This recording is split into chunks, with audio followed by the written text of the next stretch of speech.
Thank you, Madam Clerk. I'll call our meeting to order. There is no consideration of closed session at this meeting. Attendance, Madam Clerk? We are just awaiting the Deputy Mayor, but otherwise we are all in attendance. Okay. Actually, I think we just had the Deputy Mayor join. Yes, you are correct, so we're all here. Thank you. I'm looking for approval of the agenda. Is there a mover and second for approval of the agenda? I can approve. Councillor Holmes, I've got as a mover, seconder. I think Councillor Ferguson, I saw you waving. So we have a mover and seconder. All then in favor of approving the agenda, beginning with Councillor Dalgety, yes or no? Yes. Councillor Ferguson? Yes. Councillor Girard? Councillor Girard? Yes. Thank you. Councillor Holmes? Yes. Councillor Maiden? Yes. And Deputy Mayor Manelli? Yes. All right, so the agenda is approved. If you have a pecuniary... Councillor Ferguson? Yes. So we're listening to today, you can make that disclosure at this time or when the item arrives on the agenda. I'm now looking for a mover and seconder to approve the minutes from June 16th. Move Ferguson. Thank you, Councillor Ferguson, and I see Councillor Maiden waving. So moved by Councillor Ferguson, seconded by Councillor Maiden. All in favor. Actually, I should ask: was there any items arriving from the minutes? Any errors or omissions? I'll just wait a moment if there's anyone with a comment. Okay, hearing none. All then in favor of approving the minutes as presented, beginning with Councillor Dalgety, yes or no? Yes. Councillor Ferguson? Yes. Councillor Girard? Yes. Councillor Holmes? Yes. Councillor Maiden? Yes. And Deputy Mayor Manelli? Yes. Thank you. So the minutes are approved from June 16th. So that brings us to our list of 10 public meetings that we'll be hearing this afternoon. And although this is a different format, and I will go to our planner, Ms. Dwyer, in a moment to give a little bit more information about how our public meeting will be, how our public meetings are held. I do want to underline that this is the same format as we would normally take, in that we are here to listen to the comments from the public. This is the public's opportunity to give us feedback on these 10 items. And at a later date, a report will come forward for the Committee of the Whole to consider, and it will include any public comments that have been received either at this meeting or received in writing. So with that, I will pass it to our Director of Planning, Ms. Nikki Dwyer, for further comments on the public meeting structure and when people can also continue to provide comments in writing as well. Thank you, Mayor Lowry. I'm going to start this afternoon with the planning meeting preamble. The public meetings today are being heard by council, and notice has been given in accordance with the Planning Act. These are statutory public meetings for the purpose of receiving public comment in respect to the proposed bylaw amendments. If a person or public body does not make oral or written submission to the municipality of Mississippi Mills before a bylaw is passed, the person or public body is not entitled to appeal the decision of council to the local planning appeals tribunal and may not be added as a party to a hearing of an appeal before the tribunal unless, in the opinion of the tribunal, there are reasonable grounds to do so. If a person or public body provides a submission, the municipality asks that they do so in writing and provide their contact information for further information. Comments can be provided to the Director of Planning at ndwyer@mississippi-mills.ca. Further, any person wishing to be advised of council's decision with respect to any of today's applications asks to also contact the director. In general, any application heard at today's meeting will be forwarded to the next council meeting, granted that concerns or comments can be addressed in this time period. If not, an application may be forwarded to a later date. So with that, through the chair, I'll move on to our first public meeting. This application is for a property known locally as 143 Marshall Street in Almonte Ward. The owner of the property is 2672445 Ontario Inc., and the agent for the file is Deborah Belfie. For the purpose of today's public meeting, the purpose of the zoning amendment on this property is an application to change the zone of the subject lands from residential second density to residential third density special exception. This will permit the construction of 5 townhome units, where the special exception will permit the following site-specific provisions. These include 1, the minimum lot area of 160 meters squared, where 168 meters squared is required by the bylaw. A minimum exterior side yard setback of 3 meters, where 6 meters is required by the bylaw. Minimum rear yard setback of 6 meters, where 7.5 meters is required by the bylaw. Maximum lot coverage of 65%, where 55% is required by the bylaw. And a maximum net density of 55 units per hectare, where 35 units per hectare is required. For context, and perhaps I can ask CAO Kelly to go to page 12 of the PDF. The PDF document that I'm referring to right now is the staff report in the agenda package that is posted online for those listening on YouTube. The image that I'm referring to is the contextual map that shows the lot in context on the street. This is the lot that's at the corner of Marshall Street and Adelaide Street. It's the southeastern corner. The idea is that the 5 townhomes will front onto Adelaide Street, with the exterior side yard being Marshall Street. The property is designated residential in the community official plan. And the net density, I note, is calculated based on the neighborhood density. So again, if CAO Kelly could drop down to page 13, you'll note that in calculating the net density, we took a circulation area of 120 meters around the site to calculate how this site would fit with the cumulative density in the neighborhood. I'm not going to go through the heavy contents of this report, as I believe council has read it, and we will talk about it more at future meetings, but I do want to direct council's attention to the public comments received. I do want to note that this staff report, as with all the staff reports being heard today, were drafted 4 weeks ago with the intent of having them in public circulation well before the meeting so that people had context. But at the time this report was prepared, there are a couple comments that had come in that I want to note. First of all, comments were received from the Director of Public Works, noting revisions to the proposed stormwater management and servicing brief were required, and that it's anticipated that these revisions reflect the comments and will be submitted at the time of site plan review. This application, once it passes its hurdle through the zoning amendment process, is still subject to a site plan control application to work out the details of the site and the configuration of the dwellings on the property and details therein. Mayor Lowry had also noted initial reservations based on comments she had received from residents in the neighborhood regarding drainage and stormwater management. However, upon discussions with the Director of Public Works, the reviews of the proposed management plans for the site was satisfied. She was satisfied with the development and that there would be net benefit to the drainage on Marshall Street. We also received notification of no objection from the Manager of Parks and Recreation, the Leeds, Grenville, and Lanark District Health Unit, Hydro One, and Enbridge. From here, with the Mayor's permission, perhaps I'll go straight into comments received from the public.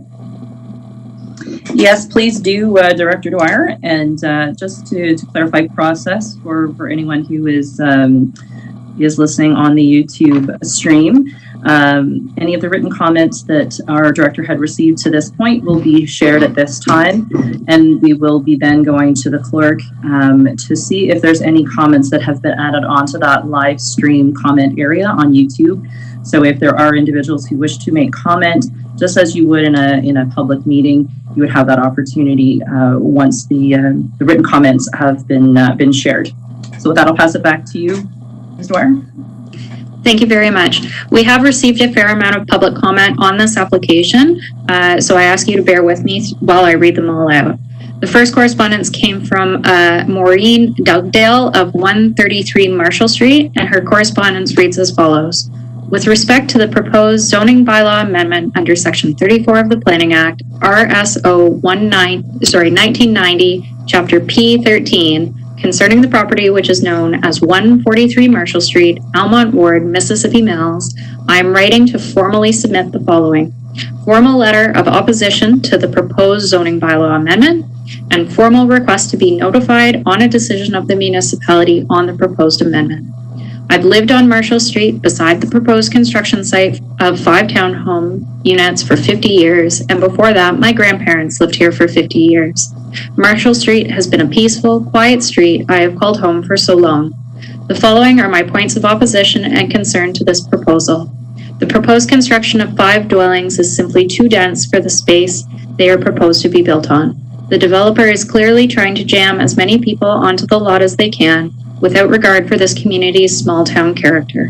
This is evidenced by the fact that the developer is requesting provisions to setbacks that are in some cases only half of what is required to build for everyone else. 6 meters are required for the exterior side yard setback, not 3.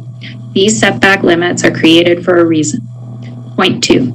By moving these proposed properties closer to the road, this will obstruct sightlines, making it difficult for passing motorists to see walkers like myself trying to enjoy an active lifestyle, as well as the cyclists and children playing on the street. Point number 3. My home has an old cellar, and I have already noted that since building the newer homes behind my home in recent years, I have noted more moisture in my cellar. I am concerned about the construction so close to my older home will affect the integrity of my stone cellar and foundation of my house. What assurance can I be given that pre-construction blasting, digging, and construction itself will not negatively affect my home? Point number 4. Visually, it will be overwhelming. It does not make sense to me to have 5 dwellings pushed onto a piece of R2 second density land beside my home, while there are only 5 dwellings in total between my home and the end of the street. Final point. Not only is the proposed construction going to be taking away from green space in my direct view and enjoyment, but one of the provisions being requested is still to push our already agreed to planning rules even further and let the dwelling cover 65% of the lot where only 55% is currently allowable. This is unacceptable to me. Sincerely, Maureen Dugdale. The next comments were received from Tracy Julian, and I should note Tracy Julian provided 2 sets of comments, so I will read both. The first set was received March 13th. It reads as follows: please accept this as my written objection to the following zoning bylaw amendment, file Z0220, Lot 11 and 12, Plan 6262, Almonte Ward, Municipality of Mississippi Mills, 143 Marshall Street. My objection is that this development, along with other rental developments which have been previously accepted, are blatantly being allowed to disregard the community official plan in regards to affordable housing. The background report clearly states that the threshold rental price for all affordable housing, and the developer in this background report clearly reports that they will not be following that number. Our community official plan states that 25% of all new development should be affordable as defined by the provincial policy statement.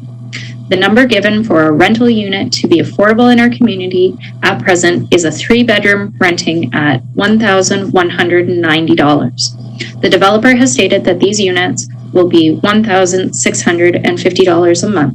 Therefore, these units will not meet the threshold, and there seems to be no requirement given to the developer to have even 25% of them meet that threshold. As stated in this Marshall Street application background report, quote, affordable housing can be generated through the establishment of a diverse housing base at mixed densities and housing types. Generally, dwelling units offered at a medium or high density can be offered at a more affordable price point, as the cost to develop the land is less than lower density forms of development, end of quote. Yes, this may be true, but it doesn't mean that the units will be affordable as defined by the provincial policy statement. These may be mixed densities or housing types, but they don't meet the $1,190 a month threshold as stated. They would need to be able to meet the affordability threshold. I'm not against development in Mississippi Mills, but if we're not even going to hold developers accountable for 25% of new development to be affordable, then remove it from the community official plan, and let's be honest with ourselves as a community. Signed, Tracy Julian, Mississippi Mills resident. The second set of comments that was provided by Ms. Julian was received on June 3rd and reads as follows. I am objecting to the 143 Marshall Street zoning amendment application file Z02-20 for the following reasons. 1. There seems to be no report included which shows how these 5 proposed units will fit in with the affordable housing targets set out by our community official plan. 2. In previous discussions, the figure of $323,700 as a base unit price has been given as an affordable ownership target. There is no mention of how much the base unit price of these homes will be. If we have no quantifiable number, then how do we know if they will fit into our community official plan affordable housing targets? Number 3, in previous discussions, it was stated that the new developments in relation to our community official plan affordability targets would be considered by the date of issuance. These would then be included as a rolling average to a 3-year preceding the date of the issuance. How do these new units fit into our rolling average for the years 2018 to 2020? Could you please present my objections at the virtual public meeting on June 25th, along with any comments or clarifications? Thank you, Tracy Julian. The next set of comments were received from Eric McGinnis, resident at 308 Finner Court. They read as follows. I am one of the concerned neighbors at 308 Finner, as this project will cause numerous issues in the area. I am concerned with the water runoff from the property, as you know that the last household on Finner have already had water issues without the addition of this new proposal adding to the volume. Also adding all the additional vehicles to this busy corner, as there seems no parking on site, is going to cause a lot of trouble that may result in accidents due to limited visibility of the area. In addition to these issues, the building of these townhomes will block out all sunshine after about 3 p.m., as they will be a lot higher than our homes, and they are going to be built within a few feet of where we are now, and at least 4 of the existing homes on Finner Court will lose all of their afternoon sunshine, which is not what we expected when we purchased a sunny backyard, is what we saw and wanted. Apologies. I understand tax base and new community development and its impact on the town, but it does not really mean existing contributing community members must lose out on to the developers. Just expressing my concerns and issues. Signed, Mr. Eric McGinnis, 308 Finner Court.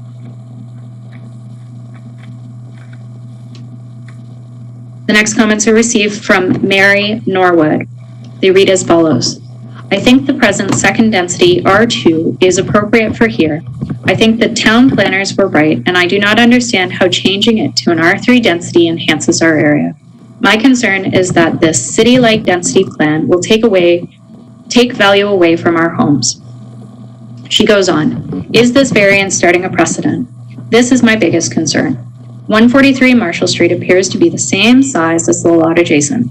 This lot also has an older home upon the sale of that property. What is to stop the next developer from trying to overdevelop that piece of land with 5 more units, drastically changing the density in the area instead of what at maximum should have been 6 homes on the 2 parcels of land? It could potentially become 10 homes. She also asks if we're allowed to share the name of who the developer is, which we are and has been stated. She asks, is this the first or second request for an additional variance to this property? It is the first and only. She asks, using the map supplied in your letter, it appears at present that the equivalent land required for homes on Finner Court, which are bungalow townhomes, that the lot size is suitable for 3 units. Your developer is requesting 5 units. Is this correct? The response is yes. When the present house on the property, which is very close to the road, this intersection of Marshall Street and Adelaide is already a blind spot, and you cannot see without edging past the stop sign and house if anything is coming from the right. If anyone parks along Adelaide, then you must drive on the wrong side of the road without adequate viewing lines. How is this going to be addressed if the building encroaches even more onto the curb of Adelaide? If there are 5 3-bedroom units now, how much room is being allowed for parking and or garages? If you estimate 2 cars per household, that's an extra 10 cars. With the present sightlines, parking is already precarious along Adelaide. Another concern is the height of these townhomes. Are they 2-story additional stories over a garage, the equivalent of 3 stories? We would like to know whether or not they were blocking out the sunlight into backyards and gardens of people who already live on Finner Court. The property at 143 Marshall Street has at least 3, perhaps 4 coniferous pine trees and several Manitoba maples, homes to robins, jays, doves, and cardinals. Are all of these mature trees going to be destroyed? Many of the residents on Finner Court were attracted to Almonte and this area because the new homes are bungalows, and the area has a variety of retro, mid-century, and historic homes dating back to early farmhouses with charming gardens and yards. Early morning walks in our area provide beautiful gardens, sounds of birds, bunnies. This plan does not indicate any enhanced greenery. Signed, Mary Norwood. The next comments are received from Anita Pritchard. They read as follows. I'm a lifelong resident of this area. I have several concerns with regards to the request for variance from the town plan for the 2 lots on Adelaide, known as 143 Marshall. Surveys indicate lots 11 and 12, and she sources the PIN number, on Adelaide, 143 Marshall, were 2 lots intended to have single detached dwelling homes. The developer is requesting to have 5 units on land deemed appropriate for, at the most, 2. How can land deemed sufficient for 2 units suddenly be suitable for 5? Almonte is known for bedrock. With such a large structure planned, I am concerned that we are all so close that there might be damage to our foundations from the new construction. Will there be blasting? Will there be compensation for any damages incurred by the blasting? As those of us who have lived here since Finner Court was developed, surface water drainage and roof runoff is a challenge. In the past, I believe at least 2 units at the bottom of Finner Court have flooded. Every spring, we watch nervously as runoff creates a pond in our Marshall Street neighbor's yard. I've taken considerable steps to make sure that water from the front of my roof is being discharged into the road storm sewer, and I have watched the current storm drain be unable to handle the existing house's runoff. What are the plans for roof and surface water? Where will the runoff be directed, as there are no storm drains on Marshall or Adelaide that I could see? Will you be installing the required drains? And if so, how will the ongoing construction affect our accessibility to town? I did not see downspouts to the street on the developer's plans. Does that mean that there will be standing water, which can become a breeding ground for mosquitoes? I do not have any easements on my property. 6 years ago, I did extensive landscaping right to the back of my property, and I expect it will not be disturbed. Finally, as a nurse and former rural resident of Lanark, I am personally surprised that at this time, a developer is attempting to deviate from sensible town planning and cram 5 units onto a small parcel of land with virtually no ecological consideration. No front or side yards, blocking out sunlight to neighbors, removing all the trees, and no suitable backyards where families can practice social distancing. Being 3-bedroom units, there will undoubtedly be children living there.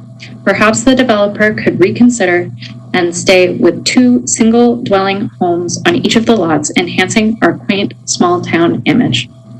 Signed, Anita Pritchard, 316 Finner Court. The next comments are received from Valerie Wilkins. They read as follows. While I do understand that we have to expect change, the expectation that this proposal to add 5 townhome units of this size of a lot seems a bit extreme. The addition of 3 units may be more in line and accomplished without changing the rear yard setbacks and have wider yards. The homes on Finner Court will be impacted with a loss of privacy, sunlight, and greenery, even with this compromise. The developer's proposal sets a precedent which cannot be ignored. It is known in the community that a developer approached the neighboring property with an offer to purchase. Intentions are clear. As council asked if the developer has any future plans for Almonte. The visibility at the stop sign at the corner of Marshall and Adelaide is not safe at the moment. More traffic will only enhance the problem as visitors to these units park along these 2 streets. Water runoff has the municipality or the developer conducted a study on the water runoff from the new roofs or the slope of the land for these new units. Signed, Valerie Wilkins. The next correspondence were received by Eleanor Aronoff. Apologies. They read as follows.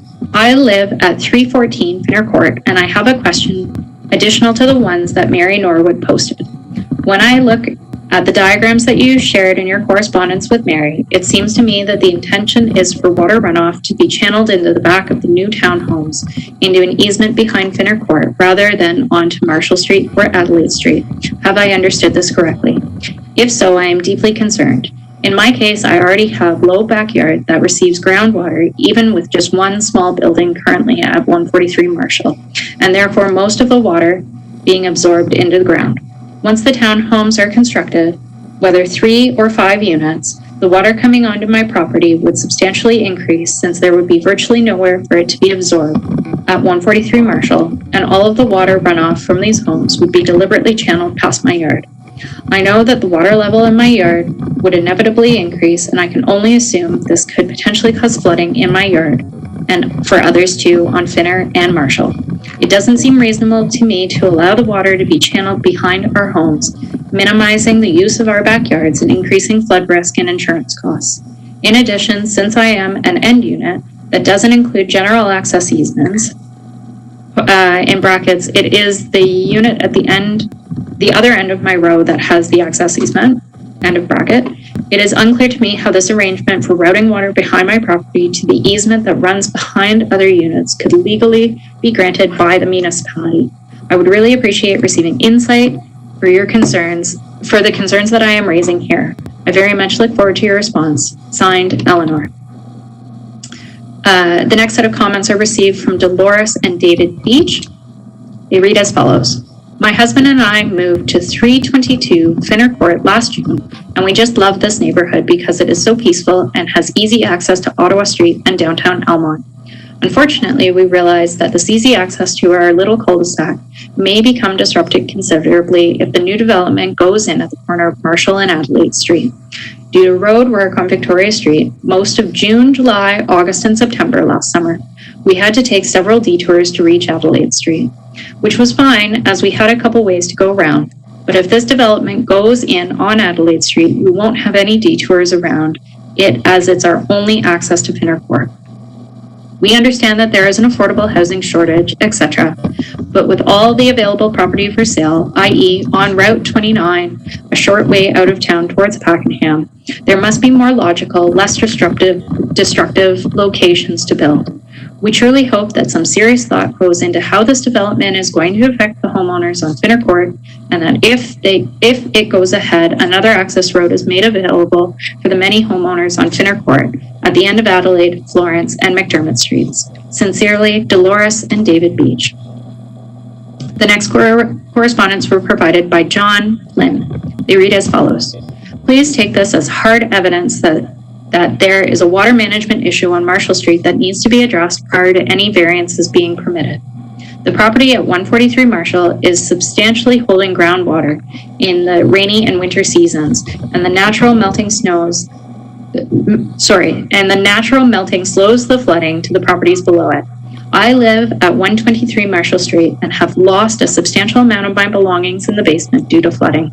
My sump pump simply cannot keep up due to the deluge from inadequate street curbing and groundwater management by the township.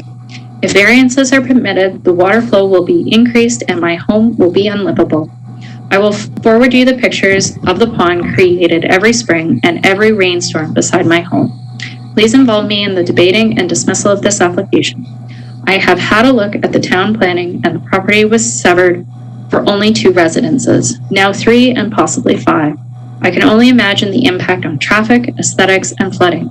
Please take into consideration Marshall Street has 1 full-time daycare and the main access to a park for children. Finner Court has already made a collector street out of the residential streets adjacent. 90% of all Finner car traffic funnels down Marshall. Neil Corp has yet to connect them to anything else. Regards, John Lynn. John also did provide 2 photographs documenting flooding in the rear yard, and they will be included with the rest of the correspondence in the final staff report that will be brought forward for Council's consideration. The next set of comments were received from Mr. Steve Maynard. They read as follows. I'm opposed to the zoning bylaw amendment because One, our COP defines development as, quote, the creation of a new lot, a change in land use, or the construction of buildings and structures requiring approval under the Planning Act, end quote. Section 24, sub 1 of the Planning Act prevents the passing of any bylaw that does not conform to our community official plan, and this is also stated in section 1.8 of our COP. Section 3.1.2.3.1 subsection 5 of our COP requires all zoning bylaw applications to be supported by a landscape plan. Section 4.2.3 subsection 1 subsection I of our community official plan requires that natural features including trees and vegetation are addressed in development proposals. Section 4.2.3 subsection 4 subsection double I of our COP requires that development proposals show how significant trees on the site are protected during construction and are maintained. If passed, this zoning bylaw amendment would be another illegal bylaw passed by council. Thank you, Mr. Steve Maynard. These are the final comments received from members of the public. They were submitted by Kathy Gayton and Bonnie McCurdy. They read as follows. As a resident of Marshall Street for 10 years now, I've watched how our area has grown and dramatically changed around us. It is not so much the building that I object to, as it is concerns about the potential 5 townhome units going in at 143 Marshall Street. This is one of the oldest parts of town and has never received any kind of update for the water services, sanitary services, or roads in 10 plus years. Already, there has been irreparable damage to the water table, with all of the new streets and homes being built around us. It cannot drain anywhere except our yards and into the street right now. Building more homes is just going to add extra problems, as the existing houses have water damage to the foundations now. The town services are old and need upgrading before any more houses are connected to them. We used to be a quiet street where people respected the speed limits, especially if children were out or someone was walking their dog. Now, with these new subdivisions, we have become a main freeway to Ottawa Street. It is already too dangerous for our children to ride their bikes without someone speeding past. Even playing in the front yard is dangerous, with the street so narrow that when 2 cars are meeting, they drive full speed on our front lawns. Adding 5 more units is only going to exacerbate this problem. The proposed building lot is right at the stop sign on Marshall Street. Adding 5 townhomes that are tall and wide is going to be unsafe for people turning at the stop sign or turning on onto Marshall Street. Years ago, the school bus had to be moved due to safety issues. My objection is not to the building of a new single-family home or a duplex. The house there now is indeed an eyesore and needs to be removed. But this neighborhood is an older one with single detached dwellings of families and seniors. Adding large townhomes will change the look of the neighborhood and would not fit with the existing character or charm of it. Before any more homes are built, safety concerns need to be understood and the everyday issues addressed. Respectfully submitted, Kathy Gayton and Bonnie McCurdy. And my apologies, but there is one last set of correspondence. These were submitted by Mike Antonello, and they read as follows. I would like to voice my concerns regarding the location of the proposed building at 143 Marshall Street. That corner is extremely dangerous due to the existing building being too close to the street and not allowing a clear view of other traffic. I don't think any new building should be put up that does not conform to the rules, ensuring a safe view in all directions at that or any intersection. There may be other legitimate reasons that people may oppose that new building, but my concern is the view of the intersection for motorists and pedestrians. Thank you, Mike Antonello, 361 Napier Court.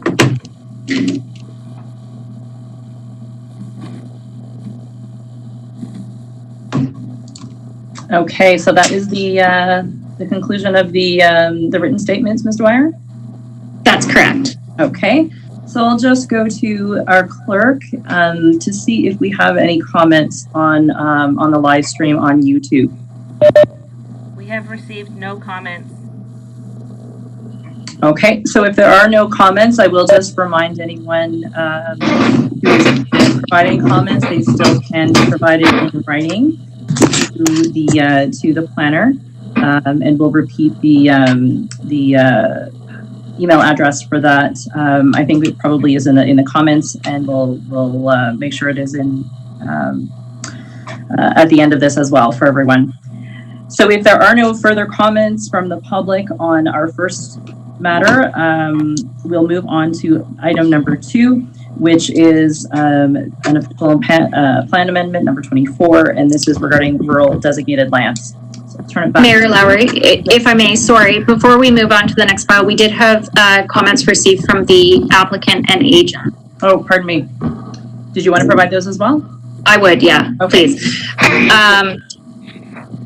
As described, these comments have been received from DG Belfi, Planning and Development Consultants, on behalf of the owners of the application. The agent for the development was made aware of the comments from the public that were received, and this is her response to those submitted comments, and they read as follows. I am writing on behalf of the owners of the property at 143 Marshall Street. We have reviewed the comments from members of the public and would like to respond to their concerns. The proposed rezoning and site plan have been carefully designed to be compatible with the neighborhood while meeting the municipality's official plan policies. These policies are encouraged to be more balanced. These policies encourage a more balanced supply of housing, with less focus on larger single detached dwellings and more emphasis on a diversified affordable housing stock. The proposal is to provide smaller, family-oriented homes in the form of townhomes in an established service neighborhood. The existing zoning on the property is R2. The R2 zone allows increased density and permits, as of right, single detached dwellings, semi-detached homes, duplexes, triplexes, and secondary dwelling units. The zoning allows for a maximum building height of 11 meters for all of these residential uses, and they can be as close as 1.2 meters to the side property line. A number of redevelopment concepts were considered for this property. The initial concept, which did not involve a rezoning, was to sever the property into 2 lots and construct a duplex with a secondary dwelling unit on each of the severed lots. This would have permitted 3 units per building for a total of 6 units at a height of 2.5 stories or 10 to 11 meters and would have been in accordance with the zoning. However, it was felt that this form of residential development was not compatible with the neighborhood. Given that there were existing townhomes in the vicinity of the property, the next concept that was considered was a 6-unit townhome plan. In this concept, each townhome lot was 4.5 meters wide with a 4.5 meter front yard setback and a 7.5 meter rear yard setback. This concept was discussed with the municipality at the initial pre-consultation meeting. The municipality indicated that the lot width would be too narrow to allow appropriate on-street parking between the dwellings. There would also be insufficient room for snow storage and tree planting in the front yard. They also recommended a 6-meter front yard setback to ensure that there was room for additional parking in the driveway. Based on this feedback, the concept was revised to provide 6 townhomes with a minimum 5.5 meter lot width and a 6-meter front yard setback, as is found in other townhome projects in Almonte. This current concept allows enough room for 2 parking spaces per home to be located in the driveway and in the garage, sufficient space in the front yard for tree planting, and sufficient space between driveways for on-street parking. Trees are proposed along Adelaide Street and Marshall Street and will result in a net gain of trees to the site. The 2-story homes will be approximately 8.8 meters in height, which is far less than the 11-meter maximum currently permitted in the R2 zone. The homes will be 1.5 meters from the interior side lot line, which is slightly more than the 1.2 meter currently permitted under the R2 zone. There will be no greater impact on the privacy and sunlight in the adjacent rear yards than if the property was developed under the existing R2 zone. In fact, the townhomes will not be as high or as close to Finner Court properties as currently permitted in the R2 zone. In addition, the side elevations of the townhomes adjacent to the rear yard of Finner Court townhomes will only have 2 small bathroom windows on the top floor, so there will be no overlooking into the adjacent rear yards. The exterior side yard setback along Marshall Street is proposed at 3 meters. This is actually greater than the 1.5 minimum the zoning bylaw currently permits. Under section 8.6 of the zoning bylaw, new construction can have the same setback as the established building lot line along the street as long as it is a minimum setback of 1.5 meters. On this site, the 1.5 meter setback could have been used. Instead, the project is proposing 3 meters. The The 3 meter side yard setback along Marshall Street is an appropriate setback from a streetscape point of view. Marshall Street between Adelaide and Augusta Street is characterized by a variety of front yard setbacks. The pre-war homes tend to be very close to or at the property lines, while the other homes are set back 6 to 8 meters. The proposed 3 meter side yard setback is greater than the current 0.38 meter setback of the existing home. It is also greater than the setback of the adjacent home at 133 Marshall Street, which has a 0.5 meter setback, and the home across the street at 144 Marshall Street, which is also set close to the property line. It provides enough space to plant trees and does not impact pedestrian or vehicular safety. In terms of vehicular and pedestrian safety, the proposed setbacks from Marshall Street and Adelaide Street, plus the unpaved road allowance along both these streets, will ensure that there is appropriate visibility for pedestrians, cyclists, and cars. Along Marshall Street, the total distance from the home to the paved portion of the street is 6 meters, and along Adelaide Street, it is 10 meters.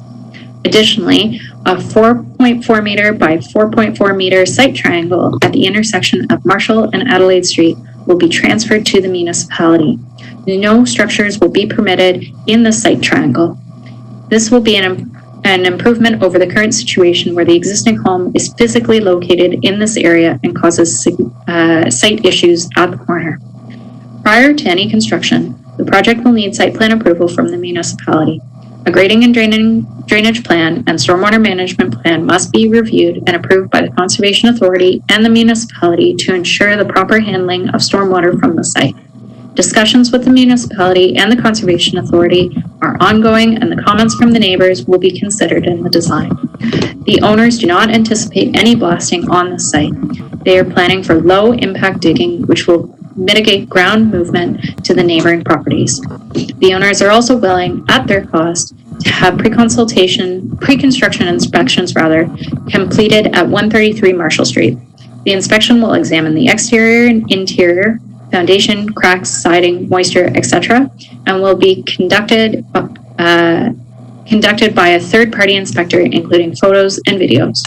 The owners believe that they will be providing new, quality-built, family-oriented homes at a rental price that will be less than for larger single-detached dwellings. They are actively exploring options to provide this housing at below-market rentals. The construction of 5 townhomes versus 2, 3, or 4 units will assist in keeping the rental rates lower and add to the diversity of housing choices in Almonte. The proposed rezoning is appropriate for this property. The existing home at 143 Marshall Street has not been lived in for many years and is no longer a viable residence. The property is in a service neighborhood with access to parks and schools. The infilling of underdeveloped property is in accordance with the provincial policy statement and with the municipality's official plan policies to allow infilling development.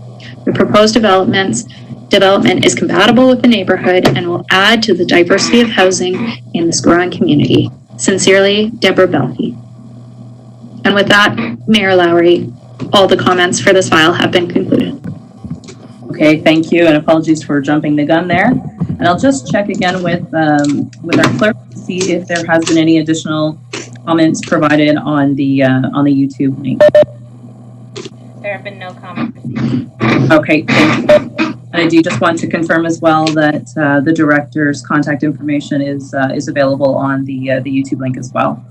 So with that, we will move on to the second application, and this is the regarding the rural designated lands. So the official plan amendment number 24. So that I will pass it back to you, Ms. Dwyer. Thank you, Mayor Lowry. This application is being brought forward by staff and affects various properties located in the rural designated areas of the community official plan. It does not pertain to agriculturally designated properties, but it does relate to a previous amendment that was made to agricultural land. The purpose of the community official plan amendment today is to amend policy 3.3.6 subsection 1 to alter the construction date limitations for surplus farm dwelling severances on rural designated lands to be consistent with the surplus farm dwelling severance policies applied to agriculturally designated lands. The existing policy refers to a compliance date of 1978, and the proposed amendment will see that changed to, quote, the adoption of the community official plan being December 13th, 2005. For context, in 2016, staff brought forward an amendment to the Community Official Plan, known as OPA 16, to amend the provisions for agricultural lands regarding severances of surplus farm dwellings. The original intent of the policy was to limit agricultural land fragmentation in accordance with the provincial policy statement provisions, which discourage lot creation in prime agricultural areas. The review of the amendment concluded that the intent of the PPS could still be satisfied by amending the construction date of the dwelling from 1978 to the effective date of the current official plan. Severances post-amendment would still be subject to farm consolidation provisions of the plan, as well as registered notices on title pertaining to nuisance expectations of non-compatible uses. OPA 16 did not, however, acknowledge or evaluate the need to amend the identical policy for surplus farm dwelling severances in rural lands section of the plan. As a result, the official plan has two different standards for severances of surplus farm dwellings in agricultural and rural properties, with the stricter lot creation policies applying to rural lands. Staff noted the irregularity in this policy during a recent consolidation and confirmed that the policy was also not amended for consistency as part of the approval of OPA 21. Being the consistency and conformity review. For the purpose of continuity across severance approvals, staff are recommending proceeding with the administrative amendment presently presented. For context, Mayor Lowry, this application was circulated in accordance with the Planning Act, and at the time the staff report was prepared, no comments had been received, and we have received no comments on this application from any agencies or members of the public in the lead up to the public meeting. Okay, thank you for that.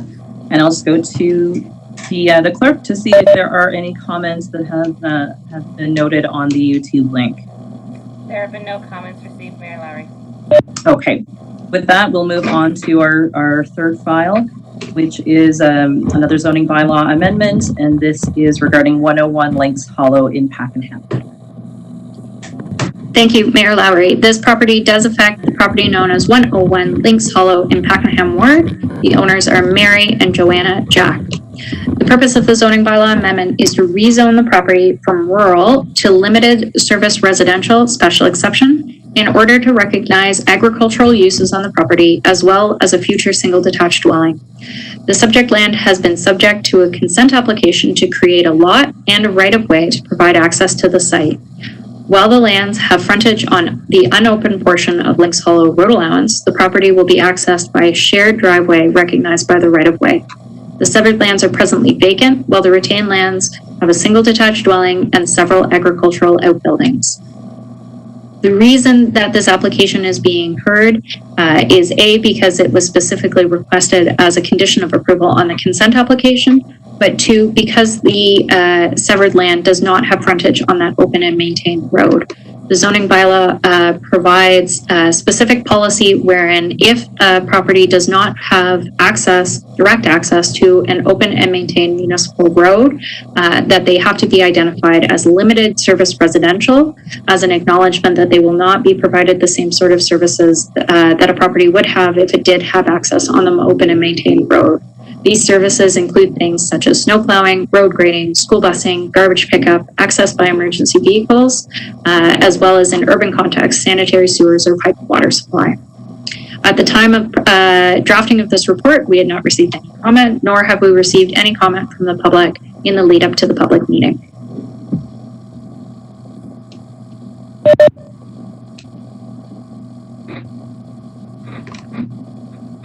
Sorry, I was stuck unmuted there. I'll go to the clerk. Are there any comments from the public on this item? No comments have been received. Okay. With that, then we would move on to our fourth item, which is another zoning bylaw amendment regarding Concession 1 in Ramsay. Thank you, Madam Mayor. This application affects a vacant piece of land in the village of Clayton, known by its roll number being 0931-929-015-05002. This property used to actually be a former sand pit, I believe, and was subject to a zoning amendment and OPA amendment in 2018. The purpose of the zoning amendment that we see today is to rezone parts of the property from development to rural land and residential first density while leaving the majority of the lands in the rural zone in accordance with the sketch provided by the applicant and attached to the background report. This application is required as a condition of approval related to consent application B19-004 and B19-005. The original holding with this application is a former sand and gravel quarry, which was decommissioned in 2018. The property was subject to an official plan and zoning amendment in 2018 to amend the designations from mineral pit to rural in the official plan and associated designations in the zoning bylaw.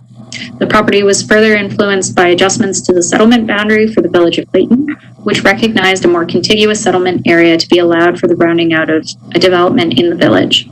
The holding has been subject to conditional approval of consent applications to create 2 new lots, Parcel A with street frontage on Tatlock Road and Parcel B with street frontage on Concession 2B. The lands are currently zoned development, which is considered to be a placeholder for the lands until a more detailed review of appropriate uses could be undertaken. The designation was applied in 2018 as part of the decommissioning of the former aggregate site, and the lands have since been subject to review through the consent process in order to determine a supportable future use of the lands. Accordingly, it is now recommended that the 2 subject properties for consent be rezoned to R1 and R1-U lands to permit new residential developments on the site.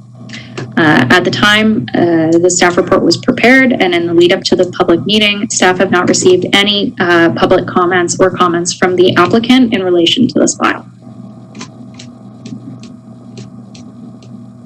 Thank you, Ms. Dwyer. Are there any comments on YouTube live there, Madam Clerk? No comments have been received. Okay, thank you. So we'll move along to item number 5, which is a zoning bylaw amendment for Farm Street, property on Farm Street in Almonte. Thank you. This is a vacant piece of land on Farm Street, again known by its roll number and owned by Mr. Gord Pike. The purpose of the zoning bylaw amendment is to rezone the property from downtown commercial C2 to downtown commercial special exception to permit residential uses in the form of a triplex, fourplex, or ground floor residential development up to 50% of the gross floor area at the rear of the building, in addition to the permitted commercial uses of the zone.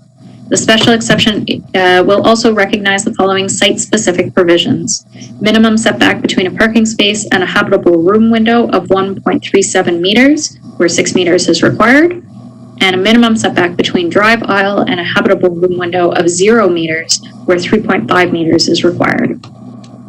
The subject land is a vacant lot on the eastern side of Farm Street, located mid-block between Almonte Street and Bray Street.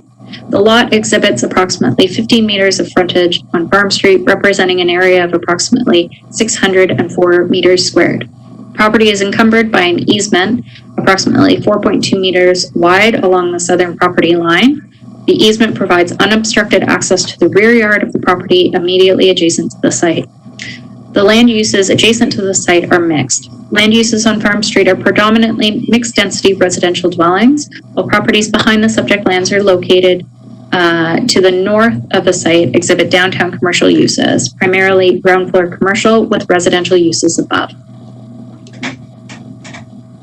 The subject lands are also notably located on the edge of the Heritage Conservation District boundary. As a result, there are no direct policy implications for the subject lands. However, it is necessary to consider any potential impact on adjacent properties.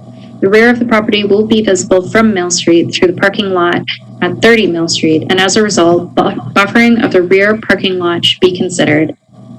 30 Mill Street, which is presently occupied by Cody's Car Care, is within the district but is identified as a somewhat contributing resource. Future infill and intensification of the site is considered to be likely.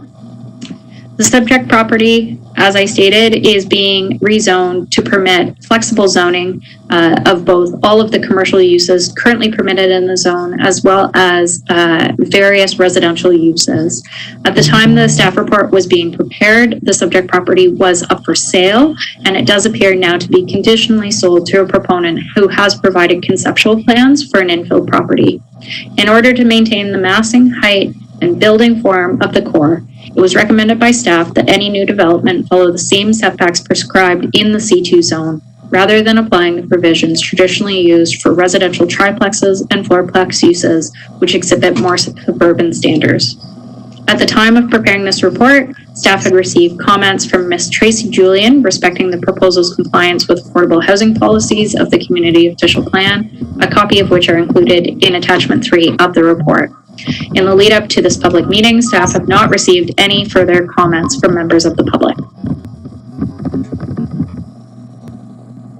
Thank you, Ms. Dwyer.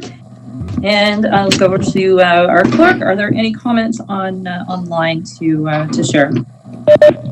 No comments have been received. Okay, thank you. So we'll move on to the 6th application. Again, a zoning bylaw amendment application. And this is for the property of 1029 12th Concession South in Pakenham.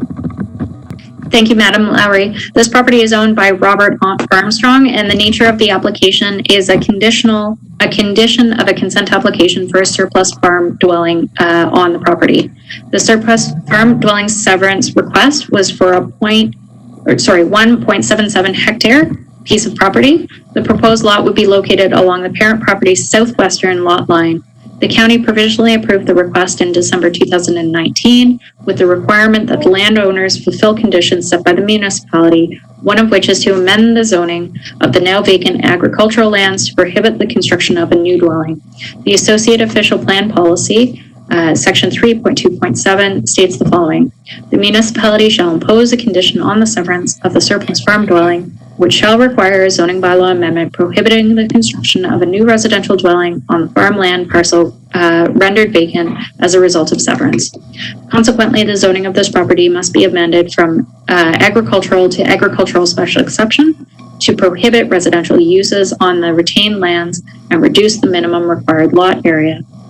The application also seeks to rezone the property on the severed lands from agriculture to agricultural special exception to reduce the frontage of the severed lands from 45 meters to 10 meters. At the time of preparing this report, staff had not received any comment, nor have we received comment from the public or the applicant in the lead up to the public meeting. Thank you. And are there any comments online, Madam Clerk? No comments have been received. Okay, so with that, we'll move on to item number 7.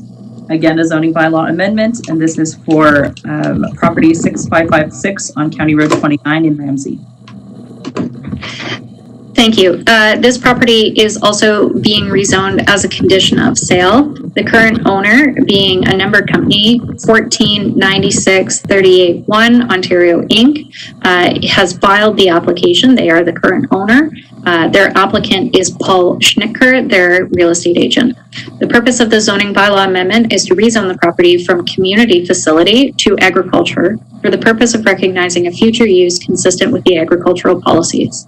The application relates to the proposed purchase of the lands wherein the prospective buyer intends to construct a residence on the property and accessory outbuildings for the purpose of farming the land.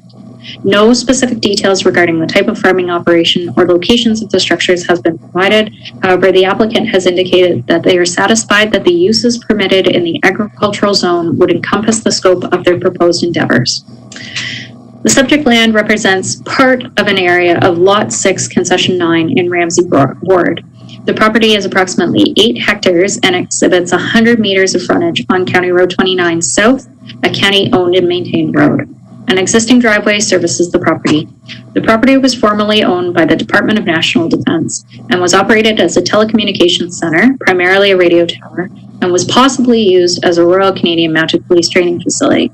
As a result, the lands still carry the community facility zoning designation permissive of the former uses. The property was divested by D&D in 2017 to the current property owner and has sat in vacant state since that time. The owner has been attempting to sell the property for the past 2 years, but has been unsuccessful in securing a buyer. The planning department has received numerous inquiries from prospective purchasers regarding potential uses of the site, all of which would require rezoning and in many cases would also require an official plan amendment. The property is adjacent to several large agricultural operations and is located within the heart of the agricultural area identified in the community official plan. Some smaller rural residential lots are also within proximity to the site, and the southern property line of the subject land is encumbered by a tributary to the Mississippi River. At the time of preparing this report and in the lead up to the public meeting, staff have not received any public comments or comments from the agent related to the application. The most notable comment returned from circulation was from the Mississippi Valley Conservation Authority, indicating that the entire site is covered in marine clay, which is potentially unstable and should be considered when buildings are erected on the site. Thank you for that. And I will go to the clerk. Are there any comments online to share? No comments have been received. Okay, thank you. In that case, we'll move to application number 8, again, a zoning bylaw amendment application, and this is for a property on Concession 11 in Pakenham.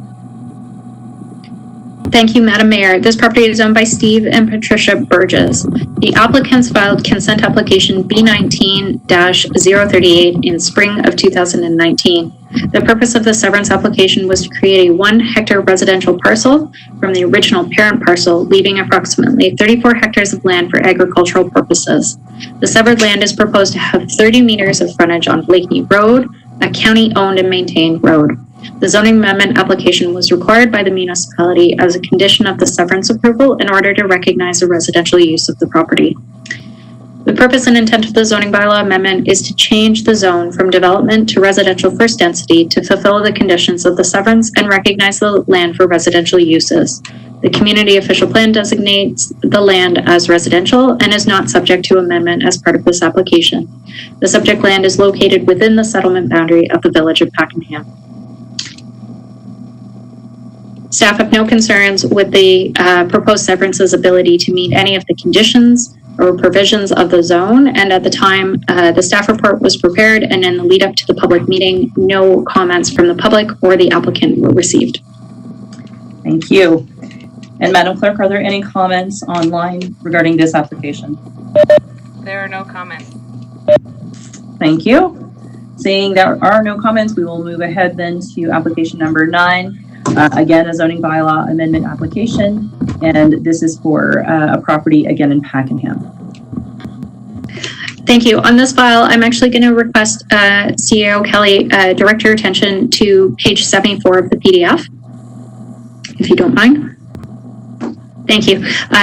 To avoid any confusion, Council may recall that we did a similar rezoning application on the property immediately to the north. It's that funny irregular shaped property. We did that one last year. This is indeed a different property. I have had questions from Council respecting whether or not we are redoing an application on something we have already rezoned. We are not, but they are very, very close. The application is filed by Glenn and Scott Timmons, who are the owners of the property. The applicants have filed a consent application for the purpose of subdividing the subject parcel into 2 holdings. This consent application has not been deemed complete by the County of Lanark, and as a result, no file reference is available at this time. Preemptively to the assessment of the consent, the applicants are also seeking an amendment to the municipal zoning bylaw to recognize the lands for residential development, namely a single detached dwelling. If the zoning amendment is approved but the consent application is unsuccessful, the applicants would still be able to construct one single detached dwelling on the entire holding. The purpose and intent of the zoning bylaw amendment is to change the zoning from development to residential first density to recognize the land for residential use. The community official plan designates the land as residential, and it is not subject to amendment. The subject land is located within the settlement boundary of the village of Pakenham. The only notable point in the report that I do want to point out, because it does reflect comments that we received on the rezoning of the property to the north of this site, is that the severed lands will be serviced by private well and septic, and the retained lands are to remain unserviced at this time. Future driveway access will be along Kinburn Side Road, the severed lands, and 12th Concession South by the retained lands. Staff do not foresee any hydrogeological challenges resulting from the rezoning of this property to recognize a single residence. However, a hydrogeological assessment will be recommended as a condition of the approval of the consent to support the water quality and quantity through the creation of a second holding. At the time of the preparation of this report, staff had not received any public comments, nor have we received any comments from the applicant or members of the public in the lead up to the public meeting. Thank you. Madam Clerk, do we have any comments from the public on this item? No comments have been received. Hearing that, we'll move to our last application of this agenda. So this is item number 10. And this is, again, a zoning bylaw amendment application. The address for this application is 4655 Appleton Side Road in Ramsay. Thank you. The owner of this property is David Campbell and Lorraine Dobson. The agent is Tracy Zander of Zanderplan Inc. In fall 2019, a surplus farm dwelling consent application was submitted to the County of Lanark and the Municipality of Mississippi Mills for the property known municipally as 4566 Appleton Side Road, Ramsay Ward. The surplus dwelling severance request was for 10 hectares, plus or minus, and the proposed lot would be located along the parent property's northeastern quadrant with frontage on Appleton Side Road. The county provisionally approved the request in February 2020 with a requirement that the landowners fulfill conditions set by the municipality, one of which is to amend the zoning for the now vacant agricultural lands to prohibit the construction of new dwellings in accordance with the community official plan policy for surplus farm dwellings. Consequently, the zoning of the property must be amended from agricultural to agricultural special exception to prohibit residential uses on the retained lands and reduce the minimum required lot area, and agricultural special exception and reduce the minimum lot area of the retained lands from 40 to 30.78 hectares.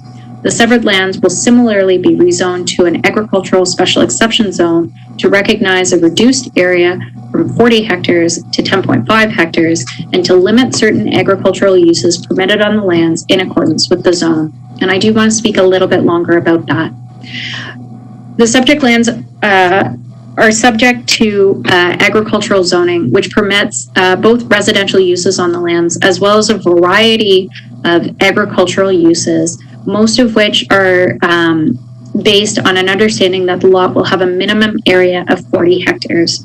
What this means is things, agricultural operations that are animal intensive and create a large number of nutrient units for output are permitted to occur by right on these lots. Because we're reducing the area of the retained lands from 40 hectares to 10.5 hectares, it's staff's recommendation that we actually go further and limit certain agricultural uses permitted on the lands in accordance with the zone. In discussions with the applicant, we agreed on a limited list that would read as follows: that notwithstanding the uses permitted in the definition of agricultural uses, the following uses shall not be permitted. They include raising of large livestock, including dairy or beef cattle, poultry, swine, deer, bison, etc., in excess of 1 nutrient unit as managed by the Nutrient Unit Act. At the time of circulation of this application, staff had not received any comments. However, I can confirm that we received a late submission comment today from Mr. Steve Maynard, which I will read now. It reads as follows. I am opposed to this zoning bylaw amendment because it is prime farmland. Section 2.1 sub 5 of the Planning Act requires that a decision of the Council of a Municipality in respect of the exercise of any authority that affects a planning matter be consistent with the provincial policy statement in effect on the date of the decision. Section 2.3.4.1 of the provincial policy statement 2014, which I should note has been replaced by PPS 2020, states that, quote, lot creation on prime agricultural areas is discouraged and may only be permitted for subsection C, a residential surplus to a farm operation as a result of farm consolidation. The PPS defines a residential surplus to a farming operation as, quote, residential surplus to a farming operation means an existing habitable farm residence that is rendered surplus as a result of a farm consolidation, being the acquisition of additional farm parcels to be operated as one farm operation. If passed, the zoning bylaw amendment would be another legal bylaw passed by council. He also includes soil classification mapping. and then undersigned Steve Maynard. Those are the only comments that we have received. And I should clarify that those comments, because they were submitted late day today, have not been shared with the applicant, but they will be shared immediately following the public meeting. Okay. Thank you very much, Mr. Dwyer. Madam Clerk, are there any comments on this last application online for us to hear? No comments have been received. Okay, given that concludes the public meetings for this agenda. I would just underline again that further written comments can be submitted to Mr. Dwyer. The address, pardon me, is ndwyer@mississippimills.ca. Or if you're needing notification of further decisions, you can also indicate that to the same address. So with that, I'm looking for a mover and seconder for the confirmatory bylaw. So Councillor Dalgety, move. Thank you, Councillor Dalgety, and I see Councillor Holmes waving, so we have a mover and seconder. All then in favor of passing the confirmatory bylaw, beginning with Councillor Dalgety. Yes. Councillor Ferguson. Yes. Councillor Gerard. Yes. Councillor Holmes. Yes. Councillor Maiden. Yes. And Deputy Mayor Manelli. Yes. And a mover and seconder for adjournment. Ferguson. Thank you, Councillor Ferguson. Is there a seconder? Heard. Councillor Maiden. Thank you, Councillor Maiden. All then in favor of adjournment, beginning with Councillor Dalgety. Yes. Councillor Ferguson. Yes. Councillor Gerard. Yes. Councillor Holmes. Yes. Councillor Maiden. Yes. And Deputy Mayor Manelli. Yes. Thank you. We are adjourned. And I should have said before the adjournment, a big thanks to our Director of Planning. This is an unusual way for us to do public meetings, but I think it ran very well. So I thank you very much for your work. And thank you, everyone. This adjourns our meeting.